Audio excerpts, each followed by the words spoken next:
ini saya ingin membawa kita belajar dari satu teks firman Tuhan yang saya ambil dari Mazmur 95. Ya, mari kita sama-sama perhatikan ini. Mazmur 95 ayat yang pertama sehingga ayat yang ke-11. Ya, Mazmur 95 ayat 1 sampai ayat yang ke-11. Oke, mari kita sama-sama membaca. Ya, membaca bagian ini. Ada pepalam di belakang juga.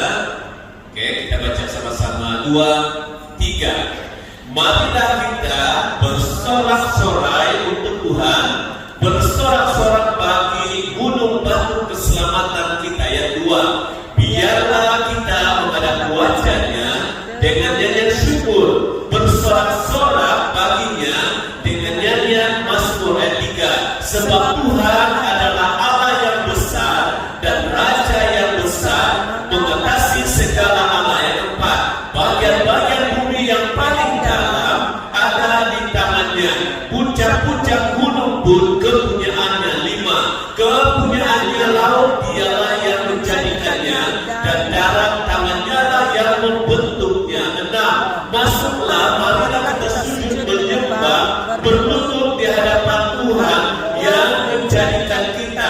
7. Sebab dialah Allah kita dan kitalah umat gembalaannya dan kawanan domba tuntunan tangannya.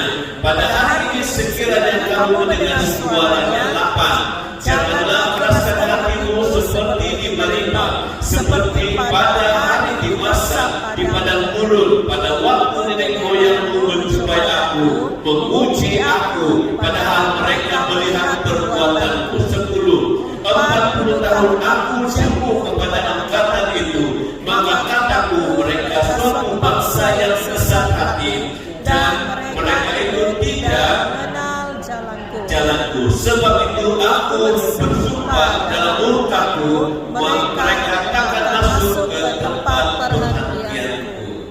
Haleluya, puji Tuhan. Ini bacaan kita, teks yang kita baca pada hari ini, dan saya membawa kita dengan satu tema khotbah, yaitu membangun ibadah yang berkenan. Membangun ibadah yang berkenan menjadi persoalan kepada banyak orang. Bagaimana ibadah yang benar? Bagaimana ibadah yang berkenan kepada Allah, kepada Tuhan? Ini menjadi persoalan. Apa yang saya mau lakukan supaya apa yang saya buat itu berkenan dan itu menyenangkan hati Tuhan?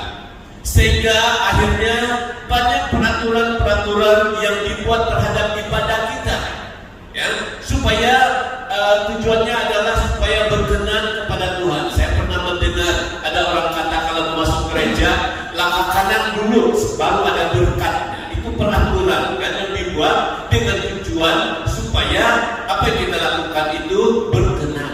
Langkah kanan dulu. Ya, tapi kalau hati kita tidak bersedia juga, langkah apapun pasti tidak akan diberkati. Ya. Kehendak Tuhan itu sangat berbeda dengan apa yang manusia pikirkan. Ya.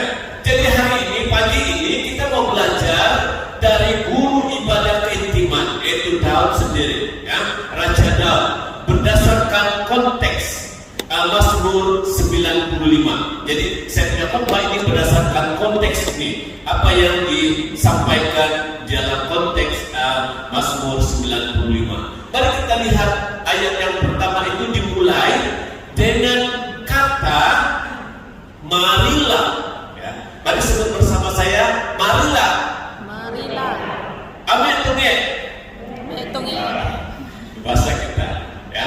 Marilah. Ya. Marilah itu merupakan satu undangan, ya. Ya, dalam perkataan biasa anak-anak muda maka mereka selalu sebut begini, Jun, mari Jun. Ya, marilah itu satu bentuk undangan, mengajak, membawa orang, ya, ke sesuatu, ke suatu tempat ataupun suatu acara. Dalam ayat 1 itu berkata, marilah kita bersorak-sorai untuk Tuhan, bersorak-sorak bagi gunung batu keselamatan kita. Oke, apa undangan yang pertama itu? Ialah untuk bersorak-sorai. Ya. Jadi ibadah yang benar yang pertama ialah memuji Tuhan. Ya. Ini ibadah yang berkenan kepada Tuhan. Ibadah yang benar itu adalah memuji Tuhan. Jadi dalam pujian, dalam memuji Tuhan, ada satu kata yang dinyatakan dalam ayat yang pertama tadi, bersorak-sorai. Ya. Bersorak-sorai ini dilakukan dengan sukacita, dengan riuh rendah, dengan bunyi yang bising. Itu sebabnya kita ada alat musik. Ya. Itu sebabnya kita ada tamborin. Kalau mereka sedang menari menggunakan tamborin, itu tidak akan sunyi sepi. Saya masih ingat dalam tahun 70-an. Nah, diceritakan dulu 70-an. Masuk ke gereja, ya. Kalau misalnya kita mau bersorak-sorai dan mau tepuk tangan, semua mata itu memandang kita. Ya, sebab itu suatu yang ganjil, satu yang tidak boleh dibuat dalam gereja pada masa itu, dalam tahun 70-an. Tepuk tangan tidak boleh. Jadi apa yang menyukakan, menggembirakan, yang sepatutnya kita mau bersorak-sorai kepada Tuhan, tidak ada ekspresi, tidak ada perbuatan yang menunjukkan kita bersorak-sorai. Jadi terpendam saja dalam hati. Tidak boleh tepuk tangan. Sesat itu tepuk tangan. Nah, itu konteks pada masa itu, ya. Pada waktu itu, ya, pada tahun itu, menurut orang-orang pada waktu itu, ya. Jadi bersorak-sorai itu dilakukan dengan bunyi bising, dengan riuh rendah, dan dilakukan bersama-sama. Dalam ayat tadi itu dikatakan, marilah kita. Ya, kita maksudnya bersama-sama. Ada satu kesatuan yang akan bersama-sama bersorak-sorai memuji Tuhan. Ya, bukan maksud saya kalau sendirian itu memuji Tuhan itu salah, bukan. Ya, tetapi berdasarkan konteks yang dinyatakan oleh Mazmur 95 ini, perlu ada kesatuan. Marilah, jangan bersendirian. Kalau ibarat api kan, sekarang kita tidak pakai kayu api lagi. Kalau dulu ini selalu gambarannya. Kalau satu saja luten, ya luten, teman-teman luten. Ya, kayu api itu belahan kayu api itu yang sedang menyala, lama-lama dia akan jadi padam, sebab dia satu saja, dan dia punya nyalaan pun tidak begitu besar. Ya, tetapi bayangkan kalau sudah banyak luten-luten di bawah periuk itu, ataupun di bawah lancang besar itu, ya, bayangkan itu cepat masak, dan bahkan boleh jadi terbakar nasi yang sedang dimasak dengan kayu itu kan, kalau dia semakin banyak dan tidak dikawal lagi dia punya nyala. Itu sebabnya kita perlu bersama-sama, bukan bersendirian. Ya, dalam Ibrani 10 ayat 25 berkata, jangan menjauhkan diri dari ibadah, jangan tidak beribadah. Ya. Tapi dalam keadaan sekarang, dalam keadaan pandemik ini, mau tidak mau kita dipaksa beribadah di tempat masing-masing. Tetapi masih ada konsep beribadah bersama dengan keluarga, ya, beribadah bersama dengan orang lain dalam tarian, kan? Tetapi kita tidak dapat menyentuh satu dengan yang lain, ya, walaupun itu sedang beribadah, ya, dalam talian. Jadi saudara dan saudara yang dikasih oleh Tuhan, itu sebabnya dorongan yang pertama itu adalah marilah kita, ya, marilah kita, ya, untuk bersorak-sorai, ya, marilah kita bersorak-sorai untuk Tuhan. Jadi dalam memuji Tuhan yang pertama itu perlu ada sorak-sorai. Apa undangan yang seterusnya? Undangan yang seterusnya selain daripada sorak-sorai ialah menyanyikan syukur. Dalam ayat yang kedua, biarlah kita menghadap wajahnya dengan nyanyian syukur, bersorak-sorak baginya dengan nyanyian mazmur. Jadi yang kedua, dalam pujian, dalam satu ekspresi memuji Tuhan, selain daripada sorak-sorai, juga kita sedang nyanyian syukur. Itu sebabnya dalam kita memulakan satu ibadah, kita mau bersyukur kepada Tuhan, ya. Kita nyanyikan syukur kepada Dia karena Tuhan telah melakukan begitu banyak kebaikan dalam kehidupan kita dan memampukan kita untuk bersama, ya. Bayangkan pagi ini kita bersama ini karena Tuhan telah mengizinkan kita dan menyertai kita, mampukan kita sehingga kita dapat bersama. Jadi ini ekspresi syukur yang kita naikkan kepada Dia, ya. Jadi dalam memuji Tuhan ada pujian, ada nyanyian syukur dalam ayat yang kedua sebagai ucapan terima kasih, sebagai penghargaan kita kepada Allah yang menyertai kita. Sentiasa mempersembahkan korban syukur kepada Allah melalui kata-kata, melalui bibir kita. Terima kasih Tuhan untuk hari ini. Terima kasih Tuhan untuk berkat-Mu hari ini. Meski orang lain tidak dengar, tetapi kita boleh ucapkan itu sebagai ekspresi ucapan syukur kita kepada Tuhan. Oke, dalam nyanyian syukur ini ada dua bagian penting, ada dua bagian penting dalam ibadah kita. Yaitu yang pertama, memberi pujian penyembahan kepada Allah, itu manusia kepada Allah, dan yang kedua, kesan daripada itu ataupun akibat daripada kita memberikan penyembahan, pujian, ucapan syukur kita kepada Allah, maka yang kedua kita akan menerima berkat dari Allah melalui firman, ya, melalui firman, ya.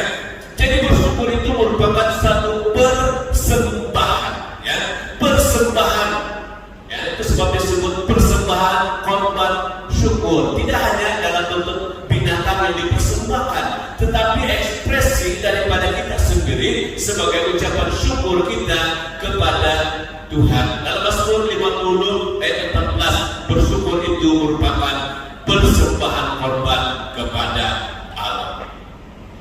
Apa undangan yang ketiga lagi untuk memuji Tuhan?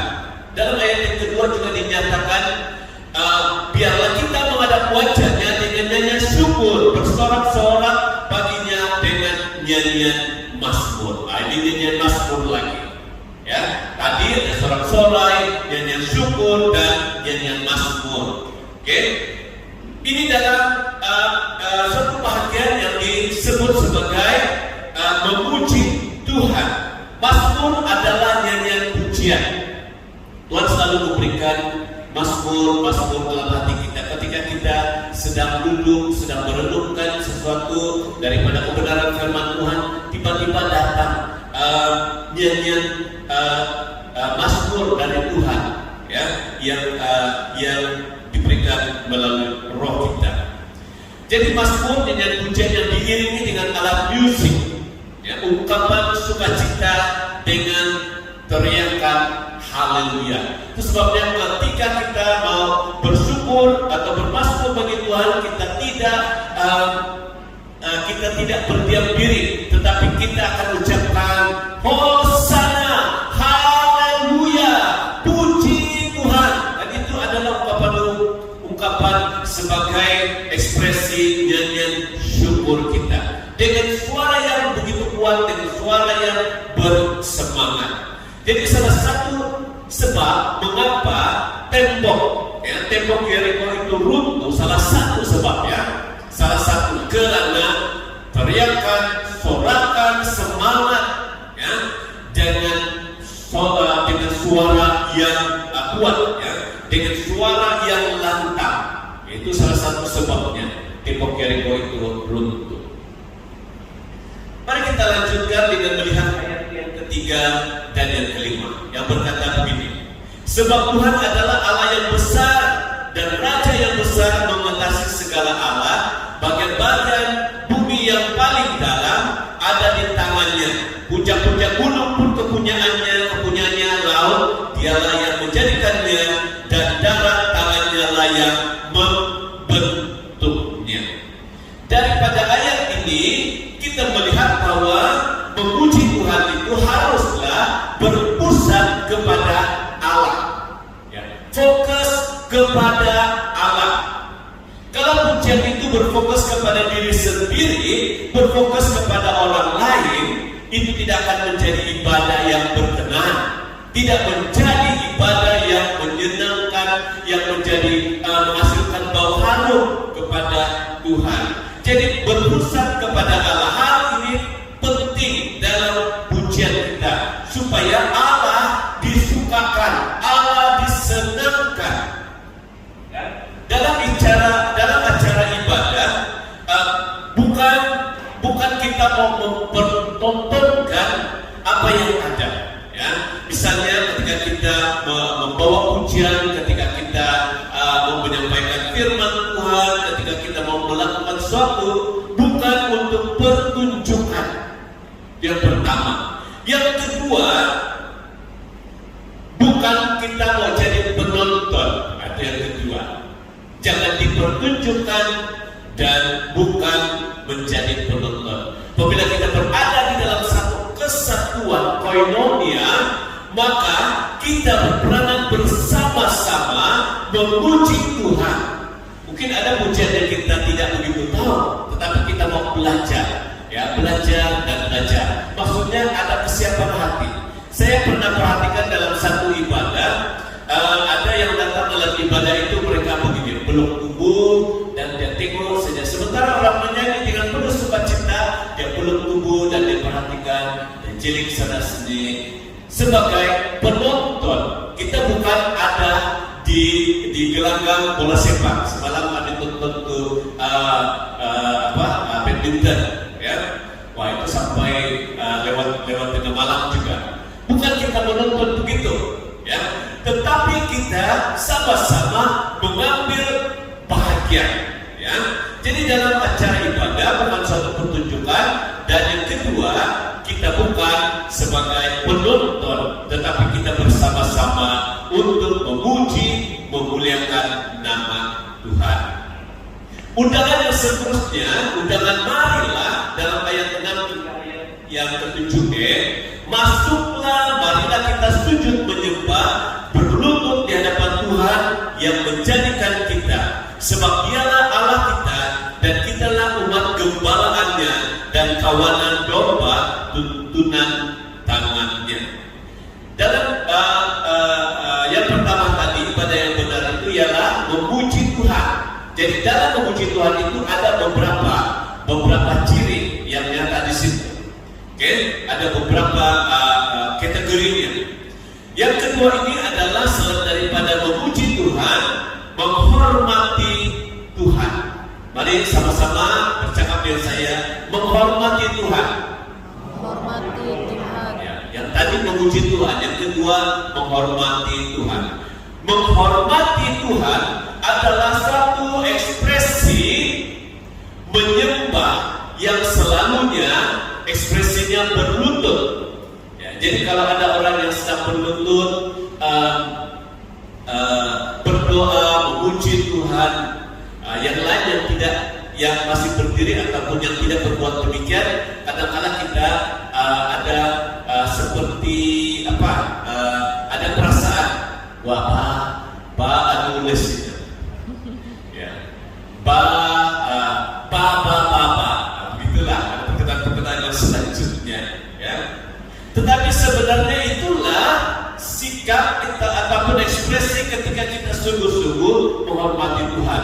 Bukan bermaksud kalau orang yang berlutut itu saja memuji, menghormati Tuhan. Yang sedang berdiri itu tidak. Oh tidak, ya.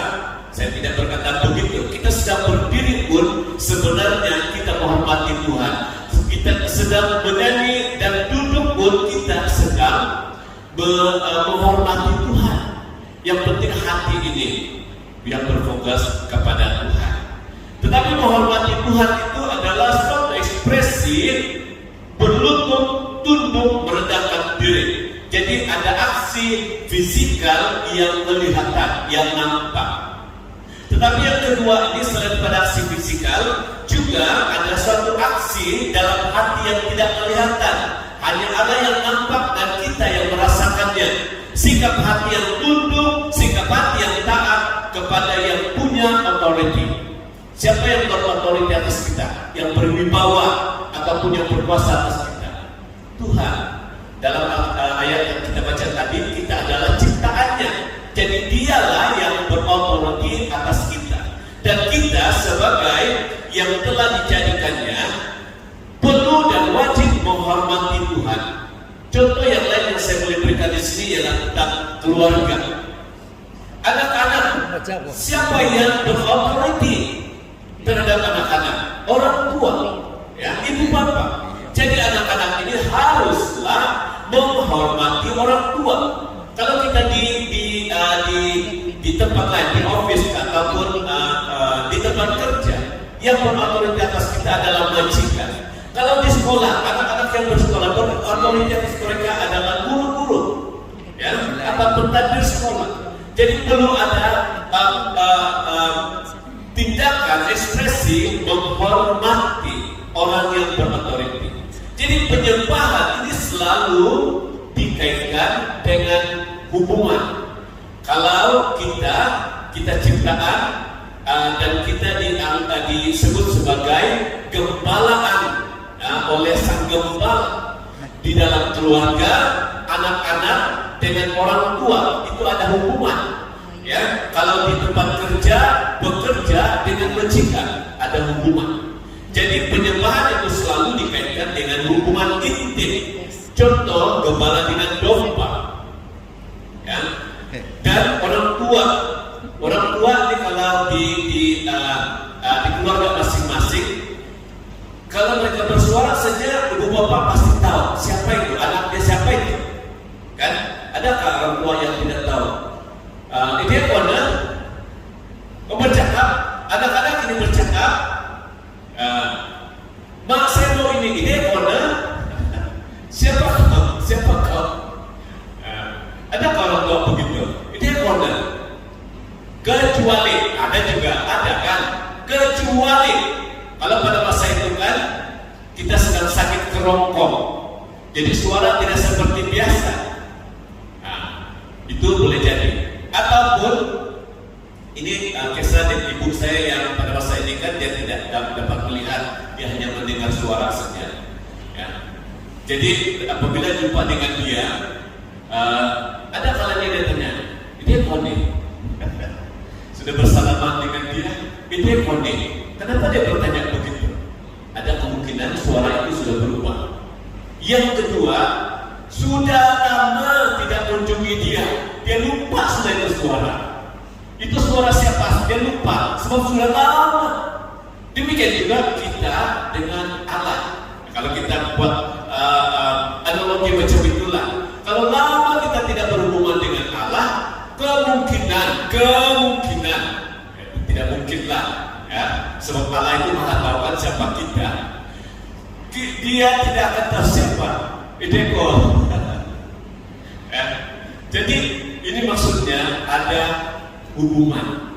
Saya berbicara tentang hubungan, keintiman, ya, antara orang tua dengan anak, antara majikan dengan pekerja, dengan Allah dengan kita. Ya. Jadi penyembahan sejati dan tahap yang paling tertinggi dalam penyembahan kita dalam konteks menghormati Tuhan adalah ketaatan.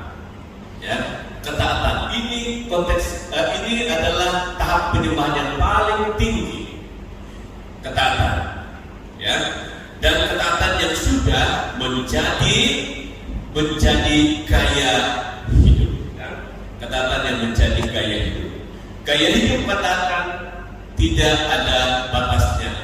Maksudnya kalau sudah sampai ketaatan yang tertinggi, dia sudah menjadi gaya hidup yang tidak ada batas masa, tempat, dan situasi.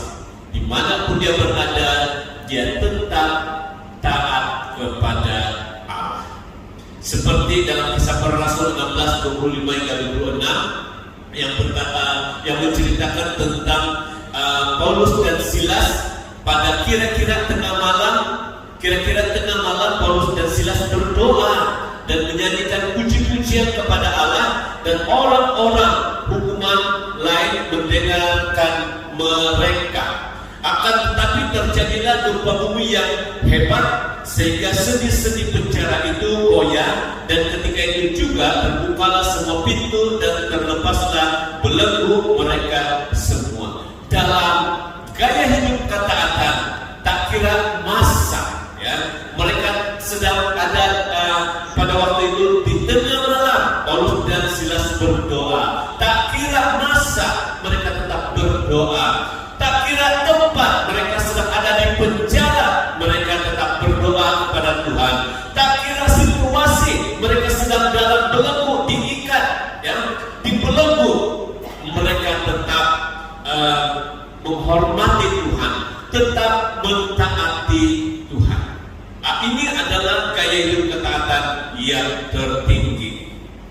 Ada orang, anak-anak, terutamanya anak muda, kalau mereka itu di sekitar orang tua mereka dan community kampung, wah mereka oke.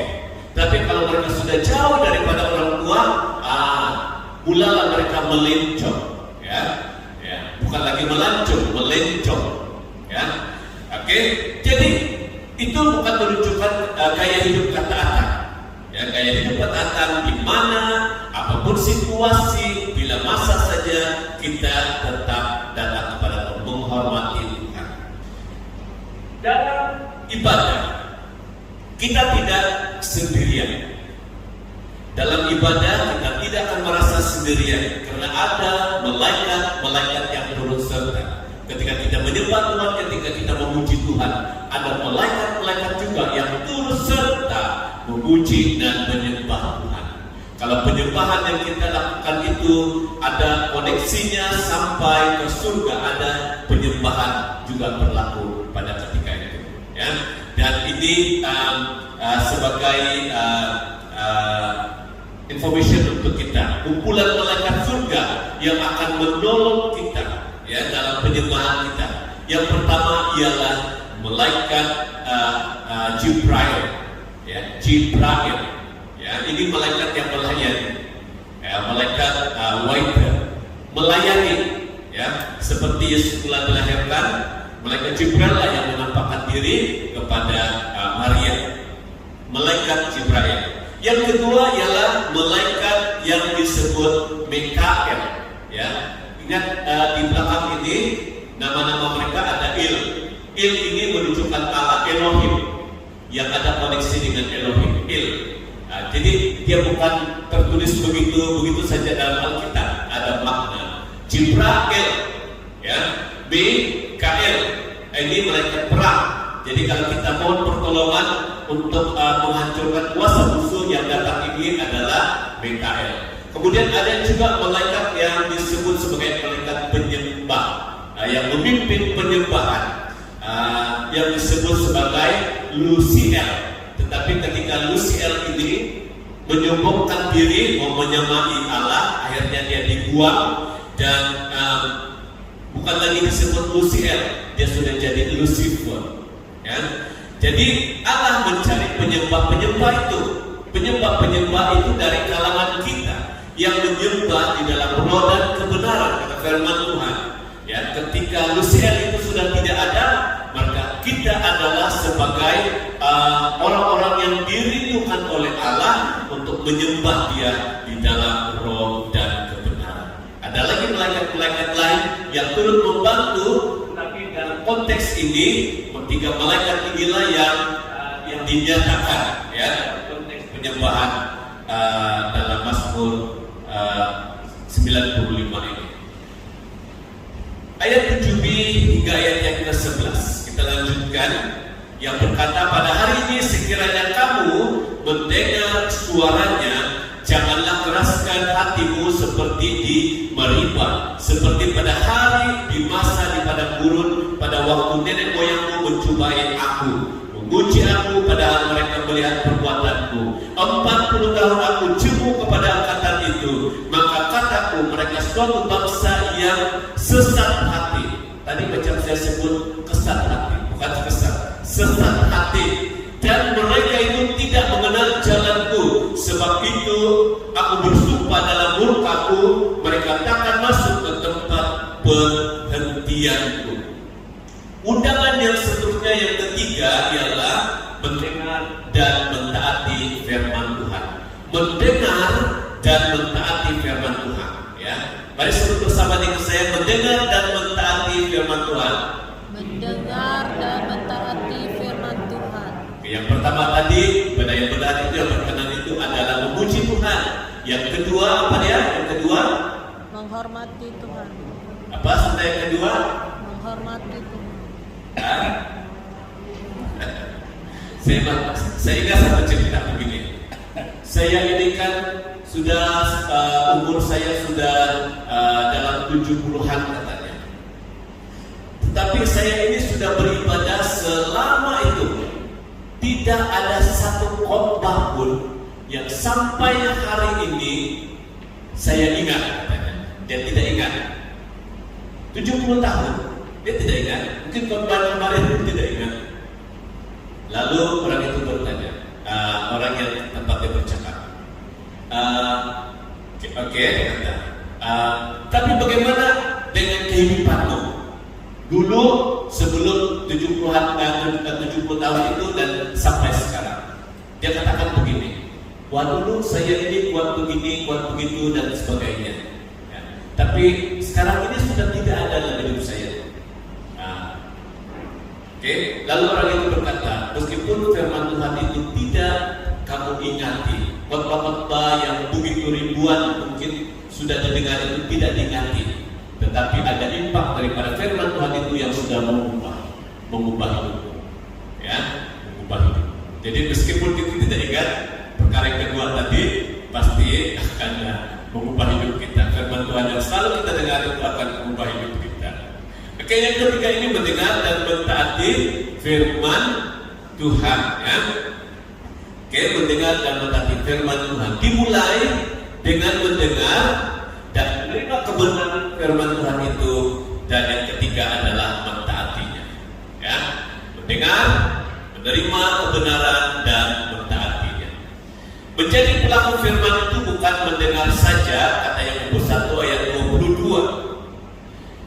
Dalam Mazmur 1 ayat 1 sampai 3 berkata, kesukaan Daud itu adalah merenungkan firman Tuhan. Dia merenungkan siang dan malam. Jadi maksud merenung di sini adalah memikirkan firman itu, memperkatakan firman dan menyanyikan firman. Ini berenung, ya, perkataan berenung. Memikirkan firman, berpikir tentang firman itu, memperkatakannya dan menyanyikan firman. Saudara dan saudari di jemaat Tuhan yang dikasihi, dalam bagian mendengar dan mentaati firman, ya, mendengar, menerima kebenaran dan mentaati. Sekali lagi saya katakan di sini bahwa penyembahan yang tertinggi, ibadah yang benar itu perlu ada ketaatan. Ya. Penyembahan yang tertinggi adalah ketaatan. Mari kita sama-sama katakan, penyembahan yang tertinggi adalah ketaatan. Penyembahan yang tertinggi adalah ketaatan.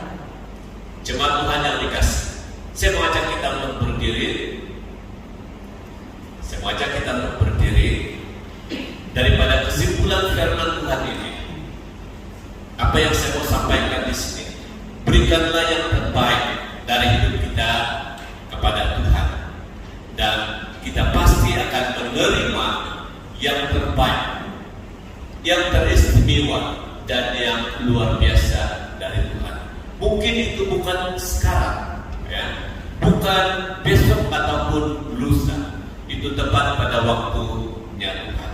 Ibadah yang benar dan berkenan adalah gaya hidup yang serupa dengan Kristus. Nah, inilah yang dinamakan ketaatan.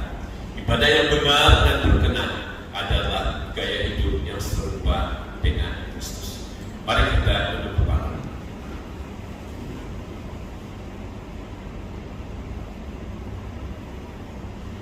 Kebenaran firman Tuhan sudah disampaikan kepada kita semua. Mari setiap kita mengambil bahagian untuk meresponi firman Tuhan ini. Ketika kita merindukan ibadah yang benar, ibadah yang berkenan kepada Tuhan, berdasarkan konteks Mazmur 95 ini, inilah yang kita perlu lakukan. Jemaat Tuhan yang dikasihi oleh Tuhan, mari kita mulai melakukan yang baru di dalam hidup kita. Kalau selama ini konsep dalam penyembahan yang benar ini belum wujud ataupun tidak ada di hati kita masing-masing, mari kita mulai melangkah untuk melakukannya. Dan kalau ini memang sudah kita laksanakan di dalam hidup kita, mari mantapkan itu, perkasakan itu dalam hidup kita. Karena saya percaya kerinduan Tuhan adalah supaya kita menyenangkan hatinya. Beribadah di gereja ini hanyalah satu bagian daripada penyembahan kita, satu bagian dari ibadah kita. Ketika kita bersama dengan keluarga, juga itu menunjukkan penyembahan kita. Ketika anak-anak belajar di sekolah bersama kawan-kawan mereka di sekolah, itu juga penyembahan. Ketika kita berada di tempat kerja, itu juga adalah penyembahan, dan itu adalah ibadah. Justru itu, saudara-saudara dan jemaat Tuhan yang dikasihi, mari kita tingkatkan ibadah kita, tingkatkan kerinduan kita untuk datang kepada Tuhan dalam koinonia, dalam kesatuan kita bersama-sama dari waktu ke waktu. Mari kita sama-sama berdoa. Tuhan, kami datang di hadapan-Mu. Kami berterima kasih untuk ingatan daripada kebenaran firman. Kami sudah mendengarnya, kami sedang merenungkannya, dan kami rindu mentaati firman. Mendengar saja tidak ada maknanya kalau kami tidak menjadi pelaku-pelaku firman. Melakukan firman adalah ekspresi daripada kata-kata. Terima kasih Tuhan, terima kasih Tuhan Yesus. Terima kasih Tuhan, terima kasih. Karena Engkau menjamah hati kami dengan kebenaran-Mu ya Tuhan Yesus. Dan kami memberikan hati kami kepada-Mu ya Tuhan Yesus, untuk menerima kebenaran ini ya Tuhan Yesus. Dan kebenaran ini akan membuat kami semakin dekat, semakin intim, semakin menyenangkan hati Tuhan dalam hidup kami. Terima kasih Tuhan, terima kasih Tuhan Yesus. Kalau selama ini persepsi kami tentang penyembahan, persepsi kami tentang ibadah yang berkenan lain daripada apa yang Kau nyatakan ya Tuhan Yesus kepada kami, ampuni kami ya Tuhan Yesus, bahwa kami kembali daripada kekeliruan itu, dari kesilapan dan kesalahan itu, dan tuntun kami ya Tuhan Yesus untuk kami lebih menyenangkan. Makasih Tuhan Yesus, makasih. Mari kita sama-sama dalam pujian ini, menyenangkan-Mu, menyenangkan. Menyenangkan-Mu, senangkan-Mu, hingga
untuk menyenangkan Engkau.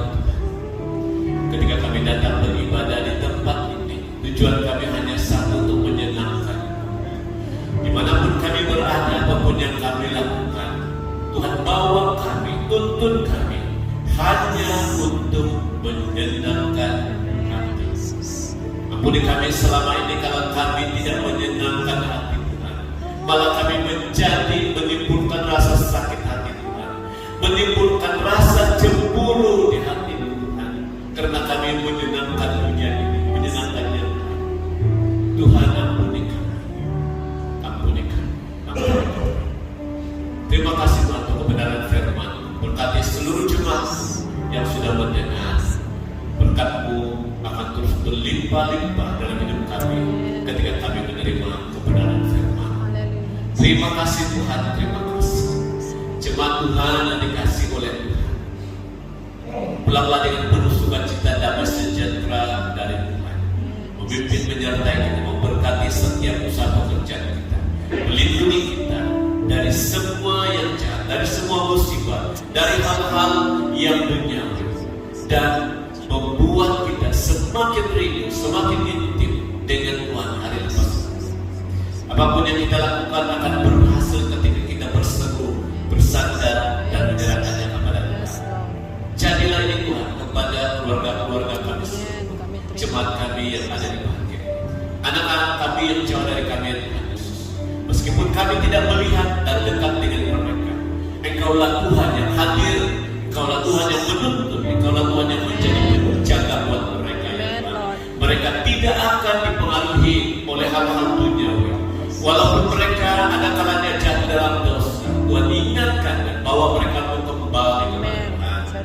Inilah kami rindukan pada keluarga kami, keluarga besar kami, jemaat Tuhan yang ada di bahagia ini. Terima kasih, terpuji nama-Mu ya Tuhan Yesus. Haleluya.